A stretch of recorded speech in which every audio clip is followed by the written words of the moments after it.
ಮುಂಡ. ಗುರುಗಳೇ, ಭಕ್ತಾದಿಗಳೇ, ಗುರುಗಳ ಪಾದಗಳಿಗೆ ಬಿದ್ದು ನಿಮ್ಮ ಕಷ್ಟಗಳೆಲ್ಲವನ್ನು ಹೇಳಿಕೊಳ್ಳಿ.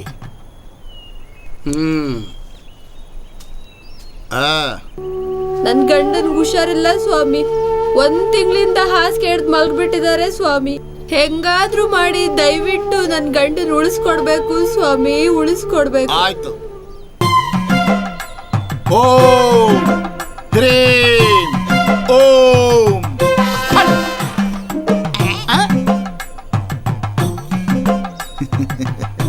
ಬಾ, ತೆಗೆದುಕೋ. ತೆಗೆದುಕೋ. ಈ ನಿಂಬೆ ಹಣ್ಣಿನ ರಸವನ್ನು ನಿನ್ನ ಗಂಡನಿಗೆ ಕುಡಿಸು. ಅವನ ರೋಗವೆಲ್ಲ ಗುಣವಾಗಿ ಕುದುರೆ ತರ ಆಗುತ್ತಾನೆ. ತಾಯಿ, ಅದಕ್ಕೆ ಪರಿಹಾರವಾಗಿ 4 ಪಲ್ಲ ರಾಗಿ, 4 ಪಲ್ಲ ಭತ್ತ, 100 ನಾಣ್ಯಗಳನ್ನು ಗುರುಗಳ ಪಾದಕ್ಕೆ ಅರ್ಪಿಸಬೇಕು. ತಿಳಿತಾ?